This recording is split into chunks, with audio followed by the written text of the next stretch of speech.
ताईनं comment केली की झालं आता एक दिवस कमी झाला, तुझ्या 2 दिवस बाकी राहिले तुझं मड जाळण्यासाठी, मड बघण्यासाठी.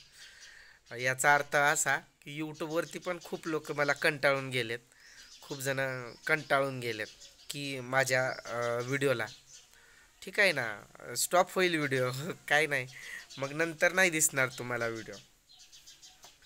एकतर व्यवस्थित तरी होईल, नाहीतर समाप्त तरी होईल.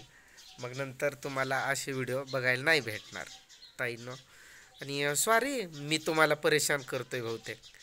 इथं पण सगळ्यांनाच माझा त्रास होतोय, ते होतोय, आणखीन तुम्हाला पण होतोय. आणि वैतागून गेलेत बहुतेक, खूपच कंटाळून गेलेत. रागही येत असेल कदाचित. आता आमचेच चांगले नाहीत तर तुम्हाला तरी बोलून काय उपयोग ना. आणि काय नाही, चुकीचं बोललंच नाही ताईनं पण. 2 दिवस बाकी तुझं मड जाळण्यासाठी असं म्हटलं.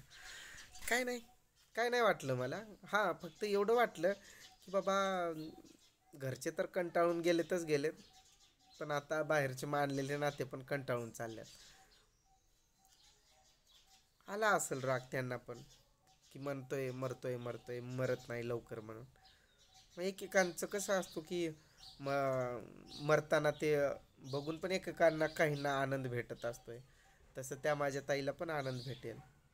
माझ्या एका बहिणीनं कमेंट केली की दादा तुला माझी शपथ आहे तसं काही करू नको, मला भाऊ नाही पण तू माझा भाऊ आहेस. मग त्या पण कमेंट बघून छान वाटलं की बाबा रक्तातले नाही आपले झाले, पण मानलेल्या नात्यातून एका बहिणीनं अशी कमेंट केली की ती आपल्याला थांबवण्यासाठी तिची शपथ देते. आणि एकच ताई नाही, अशा खूप साऱ्या ताई आहेत की त्यांनी शपथ दिल्या असं करू नको, तुझं तुझं राहा निवांत, तुझं तुझं जग निवांत. अशा पण कमेंट आल्या, खूप खूप खूप साऱ्या कमेंट आल्या. आणि ठीक आहे, आता काय होईल आणि काय नाही होईल, राहिलेत 2 दिवस, 2 दिवसात बघूच. एकतर व्यवस्थित तरी होईल, नाहीतर माझी कहाणी खतम तरी होईल. नका हो वैतागू ताई, नका हो एवढा तिरस्कार करू. पाठीमागून एखाद्या दिवशी थोडीशी तरी आठवण काढा.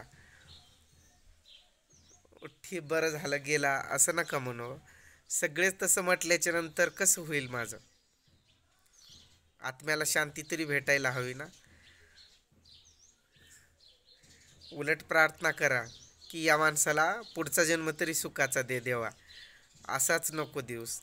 असं तुम्हीच प्रार्थना करा माझ्यासाठी. मी तर देवाला म्हटलंयच, पण तुम्हीही म्हणा की हेच काय माझं झालं गेलं आता हा आयुष्य, पण पुढचं आयुष्य तरी चांगलं द्या. भलं ते कोणतं का जीवात जाऊ बाबा, मी म्हणजे कोणत्या प्राण्यात जाऊ, पक्षात जाऊ, कुठंही जाऊ, पण सुखी राहू असं सांगा.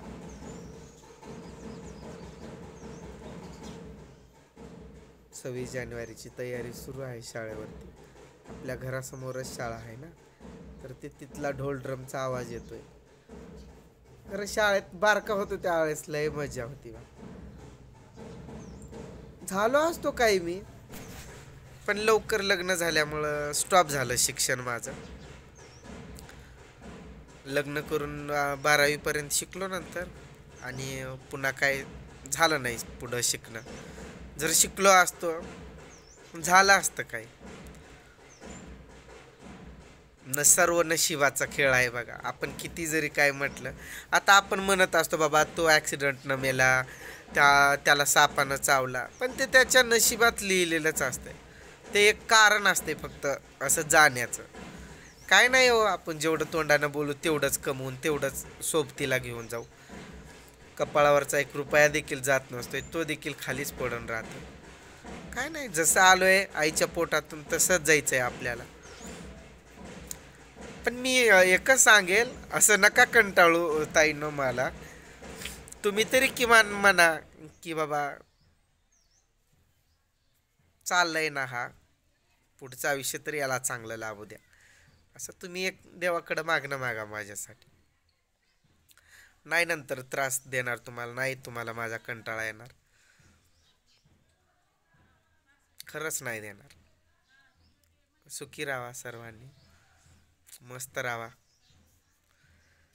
जे माझं झालं ते माझ्या दुश्मनांचं पण कधी होऊ नये असं मी देवाकडं प्रार्थना करतो. जे माझी कंडिशन झाली तशा प्रकारचे कोणाचीच होऊ नये. कधीच होऊ नये. आणि नका कोणी माझ्यासाठी तुम्हीही कोणी टेन्शन घेऊ.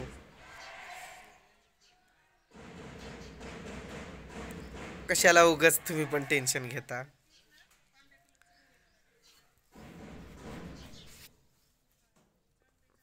माझ्यासाठी कोणी परेशान राहिलेलं मला नाही आवडत.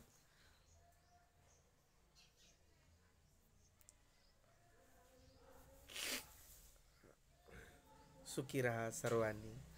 कधीतरी आठवण काढत जावा, विसरू नका कोणी. विसरले तरी पण मी विसरण्यासारखा नाही आहे म्हणा.